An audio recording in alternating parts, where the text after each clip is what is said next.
Welcome to a conversation with Preston Singletary. My name is David Penny. I'm the Associate Director for Museum Research and Scholarship at the National Museum of the American Indian. It is my great pleasure today to introduce you to Preston Singletary. Singletary began working in glass in 1982, exploring the art and designs of his Tlingit cultural heritage. Since then, he's become an internationally known artist whose work exemplifies a synthesis between European glassblowing traditions and Northwest Native art. The National Museum of the American Indian will soon host his latest, most ambitious exhibition project, Preston Singletary, Raven and the Box of Daylight, an immersive, multi-sensory experience that takes us on a journey through transformation of darkness into light with Singletary's striking glass pieces, original music, coastal Pacific Northwest soundscapes, and projected images. The exhibition will open on January 28th at the Smithsonian's National Museum of the American Indian located on the Mall in Washington, D.C. Welcome, Preston. Thank you, David. It's great to be here. So I coming to you from Seattle. This is where I grew up, and I call home today. My great-grandmother, who's pictured here in the center, comes from Sitka, from the Box House, Kagwantan clan, the eagle moiety, and the killer whale is our crest symbol. So she was raised traditionally, and she was married in a traditional way, sort of prearranged marriage, and she had 3 children before she was widowed in 1919. When she remarried this man, Dionisio Gubitayo, who was a Filipino man who had traveled to Alaska. They fell in love and got married and took the whole family down to Seattle. And that's how our family came to be based out of the Seattle area in the Northwest. So that's where I learned about my traditional background was from my great-grandmother, spending time with her. And of course, my aunties were also very involved with the Native community in the Seattle area. So today I make frequent trips up to up to Juneau and interact with the tribal community up there. I'm involved with Sea Alaska Heritage, and we're advising on how to continue to proliferate cultural knowledge through a school that they're building up in Juneau. My wife here, she comes from Sweden. I met her on a work trip in 1993, and we have 2 children who are older than this now. But I love this photo of them. And growing up in Seattle, music was a big thing for me, and was something that I was that was my first love, my first passion.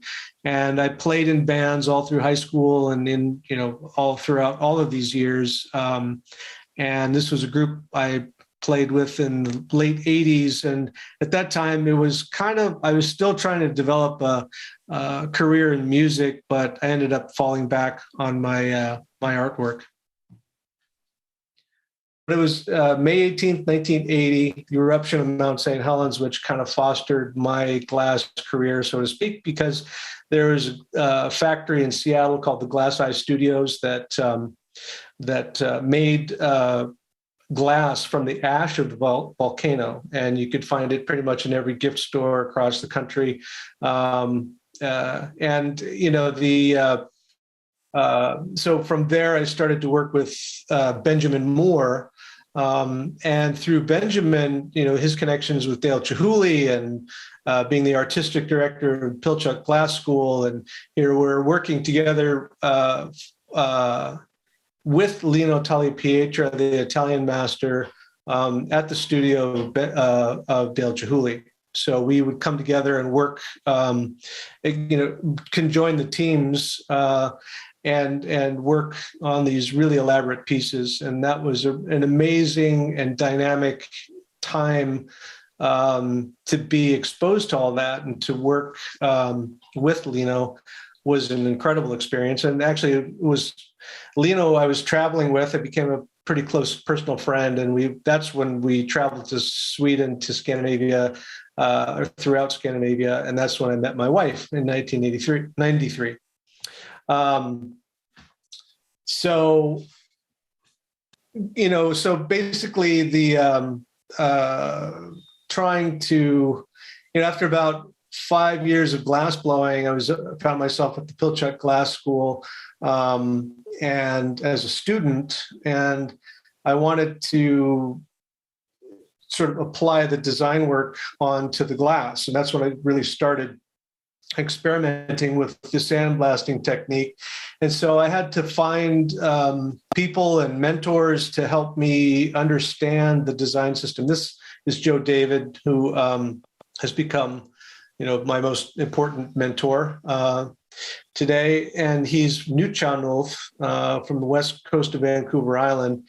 And he basically kind of initiated me, so to speak, into the sweat lodge ceremony, and which really expanded my awareness of Native culture and spirituality. And so Joe also helped me learn, really, the details of the form line design. So I was essentially reinventing myself, honestly. And though I've always felt that, working on this cultural art is a form of awakening my genetic memory.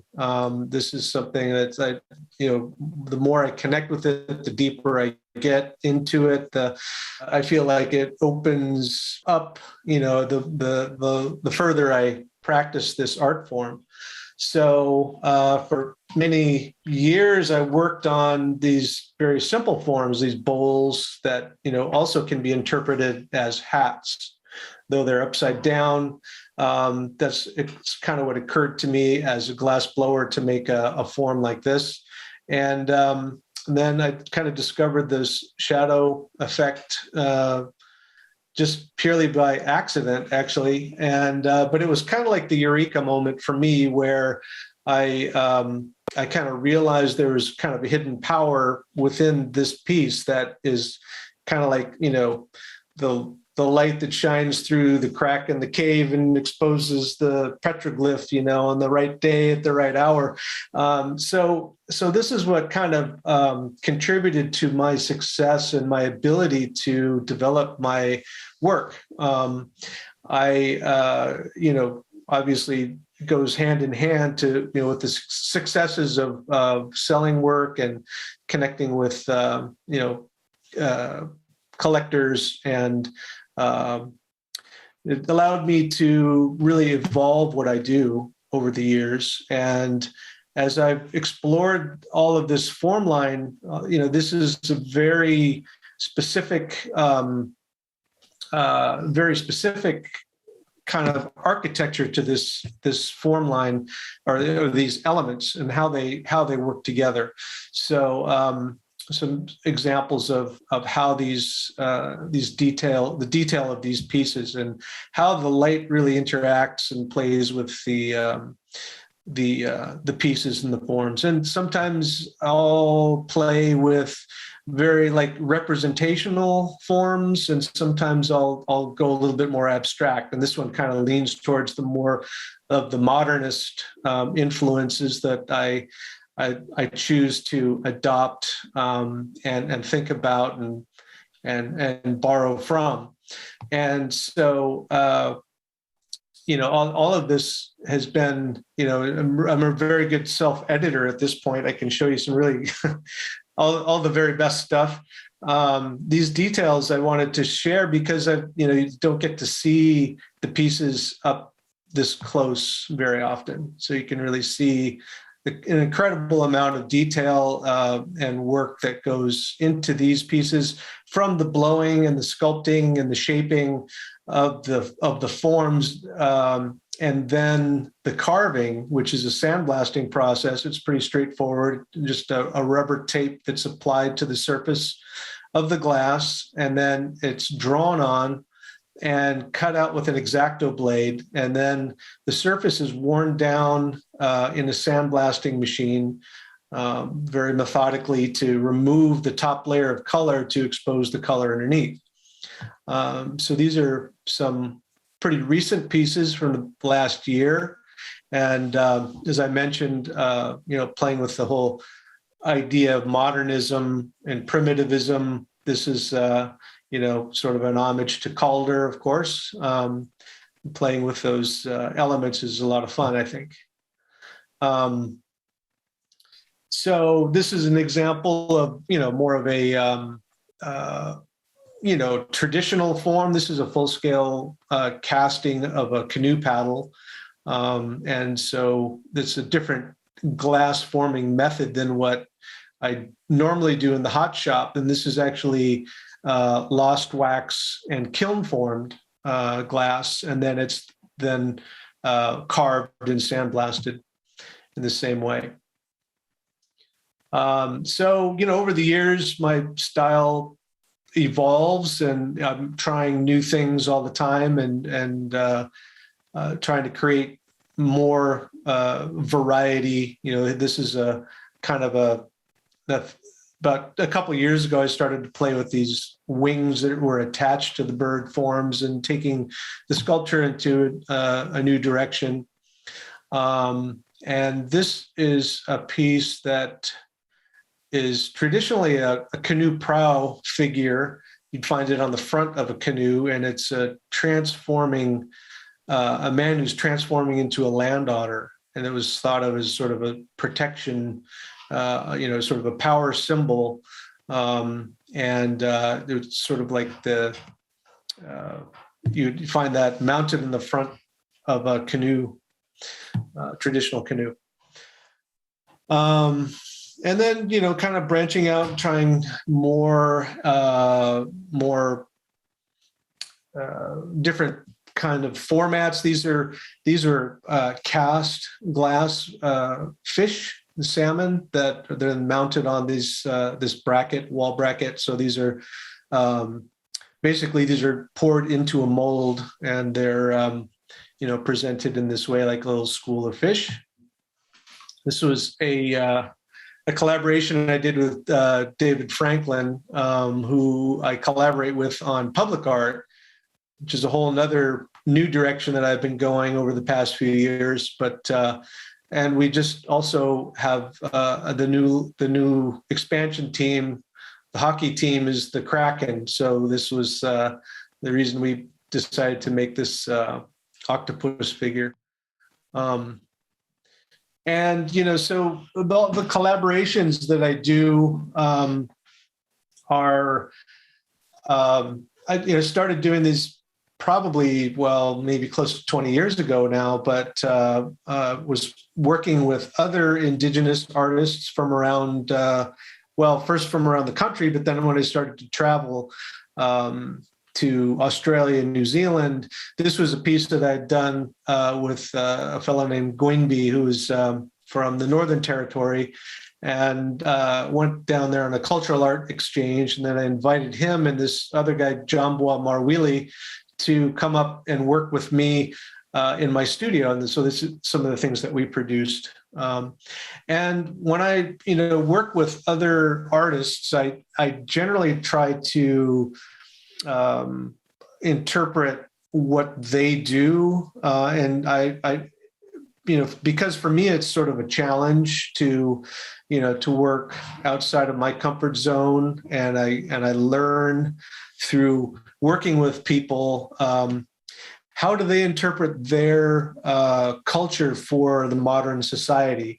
In Northwest Coast, there's a lot of intellectual property issues that are really, really very important and very serious. And yet I contend that, if there were no good practicing working artists, there would be no good art. So in a lot of ways, since our culture can't necessarily support us in the same way that it did, pre-contact, we're more or less forced to go to the commercial market. So by working with different artists, I learned about their sensibilities and their symbolism, and I'm trying to give them all a little taste of what it is to work with glass, and what the possibilities are. And so this is a collaboration I did with Joe David. We have been collaborating over the years and continue to. This one I was really, really proud of this collaboration with Lewis Gardner, who's a Maori jade carver. So this was the green figure you see is actually jade. So he's a greenstone or a punamu carver, and he's very progressive in his style that he works in. And really pushing the scale of things. And so we worked on a series together and brought some sort of conjoined stories together and made a whole body of work. And that was really, really an amazing experience, to work with the Maori people and learn about their culture and how empowered they were in their own country, like how they've been navigating into politics, and they're having really great opportunities in that regard. So this is Marcus Ammerman, who's another, close friend of mine. And I really wanted to work with him on, so these are from, he's known primarily as a bead worker, but he actually is quite versatile in the way that he works with mixed media, so he's Choctaw. And so this was a series of pots that we made to represent the mound builder culture that he comes from. And of course, Tammy Garcia was one of the first native artists that I collaborated with because of my association with the Blue Rain Gallery in Santa Fe.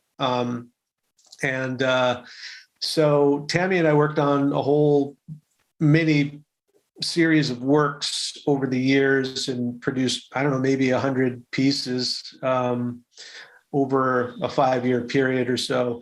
But these were really what kind of helped put glass on the map in the minds of the Native American art collectors, because her work was so sought after.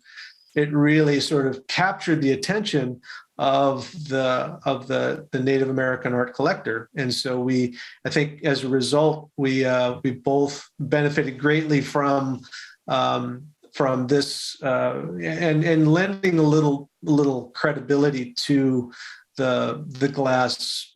Well, the glass as a material, as a medium, because of course it's a non-traditional medium, but it's also, I contend that the longer that I work with it, the more traditional it's going to become.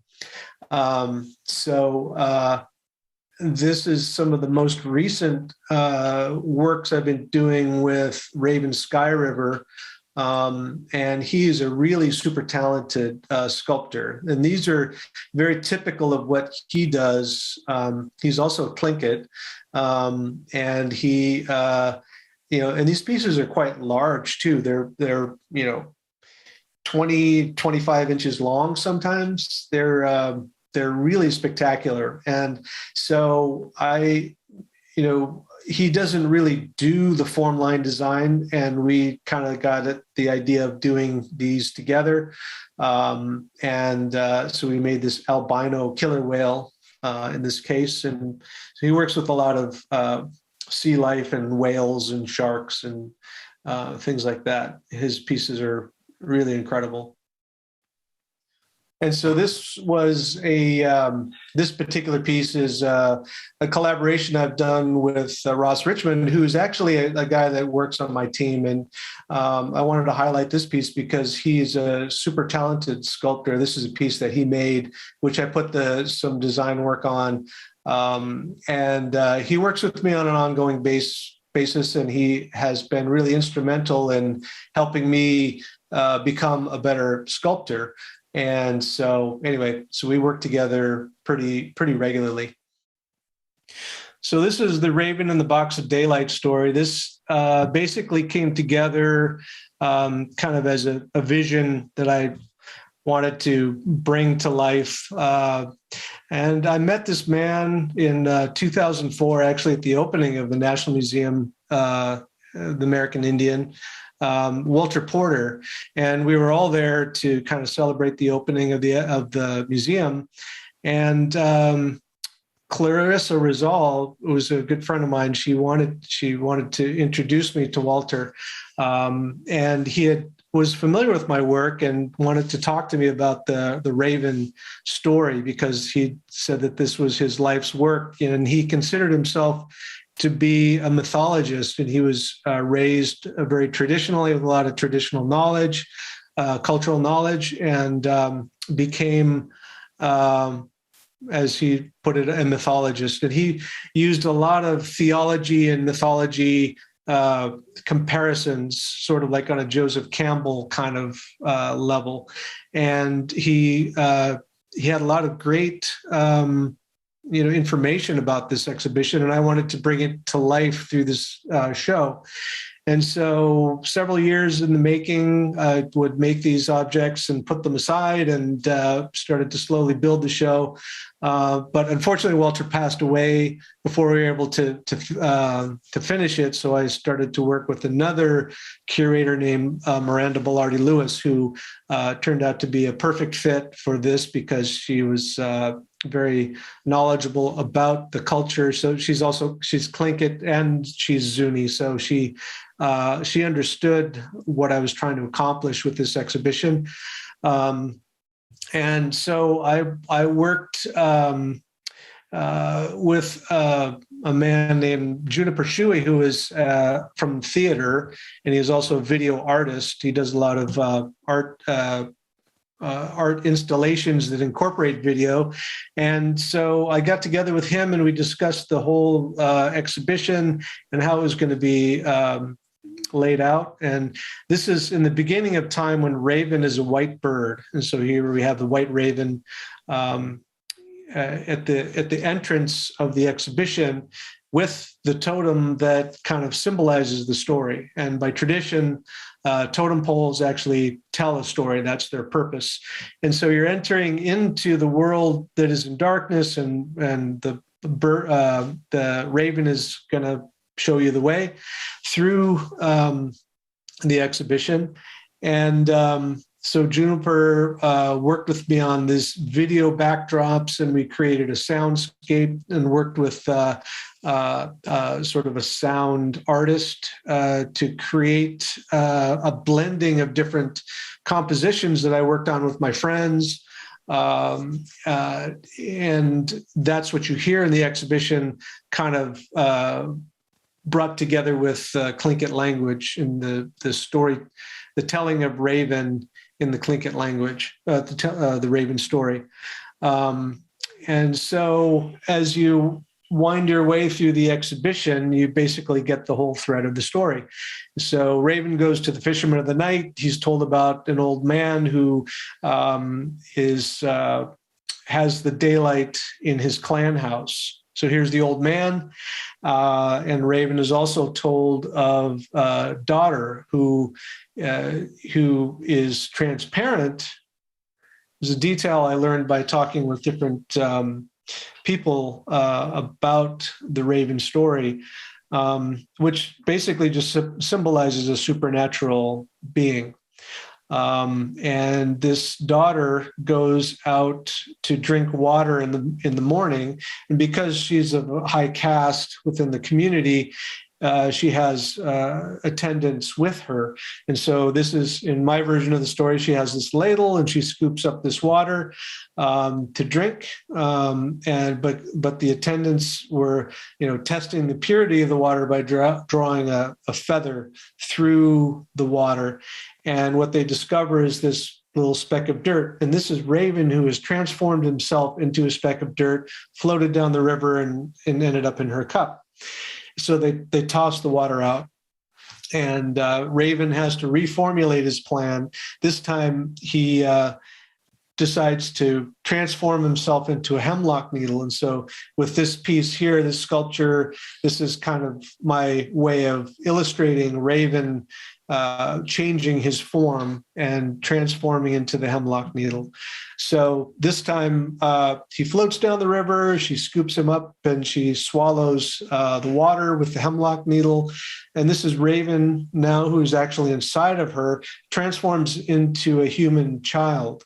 And so this is the figure of the daughter who is preparing to give birth into this birthing pit, this hole that is dug out behind the clan house and then lined typically with fine furs.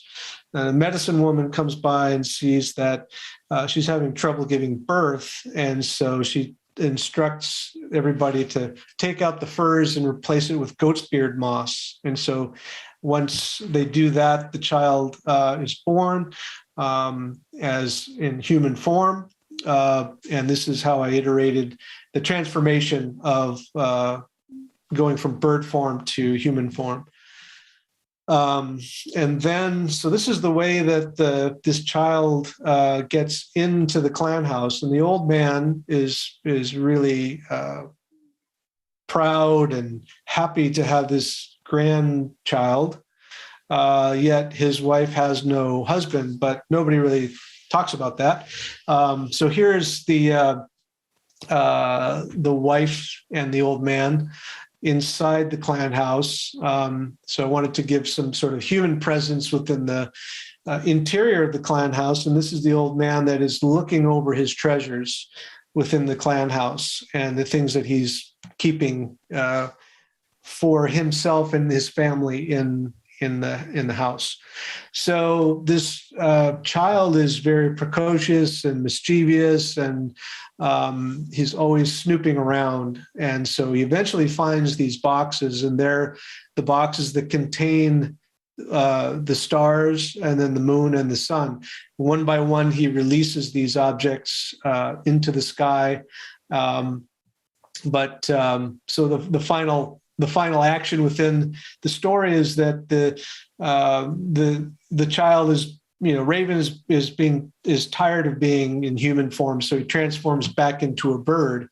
The old man instantly realizes that he's been fooled, and so he grabs onto the tail of the raven, and he's trying to get away and fly away, and he holds him over the fire, and the soot from the fire turns the white bird into a black bird, and that's how he's transformed. So eventually Raven escapes with the daylight, the sun. He places it in the sky, and the people who have been living in darkness all this time were startled, and some of them scurried off into the forest. They became the forest animals. Some of them jumped into the water and became the water animals. Some of them jumped into the sky, became the birds. And the people that stood up and either unwittingly or didn't know what to do, how to react, they became the human beings. And so over time, these animal symbols are adopted by humans to represent families. So within this little area of the exhibition, you see these human figures with the crest symbols that are either represented on the hats or in the facial designs some way or another, and they represent the different realms, from the air to the water to the land, and then the human realm. So this is the final room in the exhibition. So this is my kind of finishing mark here. This group that I've been working with called Ku'ik, it means potlatch in the Tlingit language, and this is my group that I work with. And we make albums, we make LPs with the digital download. The first one was called The Wilderness Within.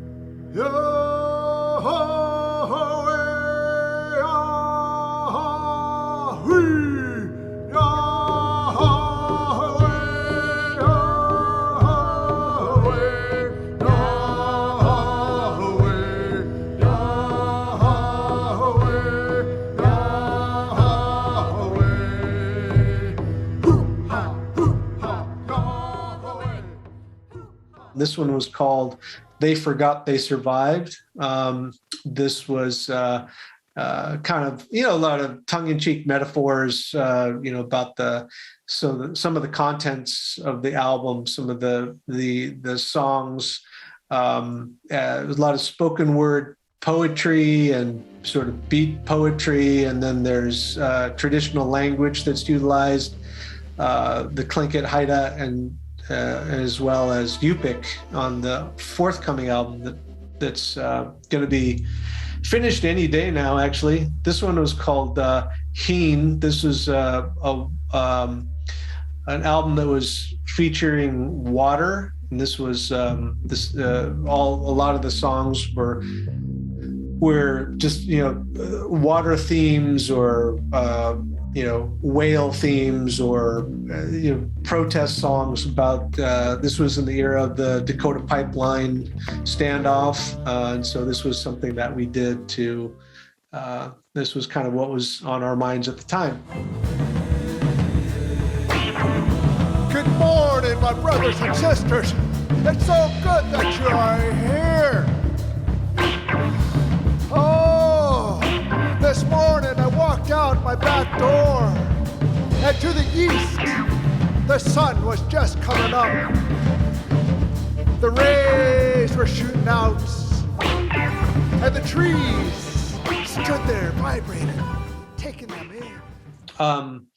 And then so this is the forthcoming album. This is called Wooch. This means that people came together, and it's kind of a hybrid word. The woo was kind of a moniker for Bernie Worrell, who was a collaborator with us. And this guy was one of the co-founders of Parliament Funkadelic, and he also played with Talking Heads and lots of famous people. But anyways, we worked together for about 3 years and in the studio and made these four albums. And so now, based on those albums, we have this band that we continue to write music and record it. But Bernie unfortunately passed away in 2016, so he wasn't able to see or hear a lot of the music that we performed or we recorded, I mean. But it was an amazing time, and I learned a lot by working with lots of amazing musicians. And we are kind of like a jazz rock with some funk elements as well, styles that we play in the group. And it's a 10-piece group, so it's quite a spectacle when we all come together and play music. So this is something that is also obviously a big passion for me, something that, working with these great jazz musicians and the native musicians coming together. So we're sort of more or less half and half native, half Anglo. And these guys are amazing in their ability. And so I hope that you'll have an opportunity to check out the music if you like. We lost two band members, actually. Clarissa Rizal was another Tlingit sort of sister of mine. I call her a sister. She died from cancer as well the same year, so it was pretty devastating for us to lose her. She was an amazing person and culture keeper. But in any case, that is it. That's my presentation. So I just wanted to leave you with all the connections and the website, and if you want to learn more about the music or the art, as well as I'm a lot of presence on Facebook and Instagram as well. That's fabulous, Preston. Thank you so much for that broad overview. I've got a couple of questions that I wonder might interest some of our viewers. I'm really impressed, of course, with the breadth of your creativity, and the music on one hand, starting there and continuing with that, and of course your sculptural and glass work. It seems to me the theme throughout this is collaboration, which is a little unusual in the art world, where there's kind of a cult of personality around individual artists. But music, of course, is a collaborative medium, and you've sought out collaborative partners with your sculptural work and glass work as well. Speak a little bit more about the value of collaboration, this kind of collective approach to art making. I find that fascinating. Yeah, the thing about glass blowing is it is very much of a collaborative effort. I mean, there's a lot of mentors and mentorship going on, and learning and sharing of information. So that is something that I grew up doing. I mean, since age 19 is working as a glass blower. I mean, I learned how to work with other people, and to make more complex things. It's really, really important to be able to have a bigger team and people that you can rely on. So it's something I've done my whole life, and that is something that I feel like all the collective energy that is on the team really goes into the piece, the success of the piece. Not only that, my team that I work with, that are, they're employees, but they're my they're friends that I've worked with for 15 to 20 years. And so I'm really grateful and blessed to have those kind of people, supporting what I do. The music is very, very similar, because I mean, I'm not the greatest musician, but I'm kind of a curator, so to speak, bringing people together, and with the expressed interest of creating something new and dynamic. I've always been, worked with, the saxophone player that I work with, Skerrick. I mean, he's an amazing jazz musician and plays with lots of different people. It's exact same way, learning from so many different people. It just adds to your knowledge. It's sort of like, exchanging recipes with friends. It's like, oh, I use a little bit of this spice and, in this dish. And you're like, oh, I'm going to try that. So, it really just adds to the whole. And I guess I'm just like a kind of a people person, and I really thrive on interacting with people and working with them. So that's a big part of what I do. And it so enriches the work, so it's just really great to hear about. We just have a little bit of time left. Another question you might just address briefly is, I'm incredibly impressed with your mastery of form line. Some of the early works that I'm familiar with earlier in your career, these bentwood boxes and so on. Tell me, how have you engaged with heritage items or study of collections and museums in order to burnish those skills? Yeah, I love, traveling and looking at museum collections and being able to experience them, or actually, I mean, it's just such a great resource in terms of seeing a really broad variety of things. I mean, I have been to the Suitland to see, the collections at the NMAI, and I've gone to, Chicago's got great collections. And when I'm showing in Chicago, usually on an annual basis, I'll drop in and just see the amazing collection there, because I mean, there's so much of it, and it's almost like I discover something new every time. I mean, today it's so easy to find things on the internet, but that's really, I really try to apply everything my every ability to make the glass look like a traditional object. Like sometimes the pieces are a little bit, they're kind of abstractions of, smaller pieces or a detail of something, or if I'm utilizing another, kind of a spare organic form that might be kind of a modernist kind of style, I'll ornament it with form line. But I'm really always trying to push myself to make it as good as I can, like the ovoids and the U forms and all of these things that are very traditional and what really make up the architecture of the design style. Those elements have to be, they have to be perfect in my mind. And that's what I'm always striving for. And it's a constant learning. You keep evolving. And, the thing is, once you understand that vocabulary, it becomes like calligraphy in a lot of ways. There's cultural styles, but then there's personal styles within the cultural styles. And so it just keeps going and going. Well, your study of that material really shows, and your creativity to push it and take it a little bit further. It's really very exciting. So we're really looking forward to hosting the exhibition, Preston Singletary, Raven in the Box of Daylight, at the National Museum of the American Indian early next year. For our visitors, it's going to open on January 28th. And again, we're really excited, really grateful to be able to host it. Grateful to you for spending some time with us today. So thanks so much. Thank you.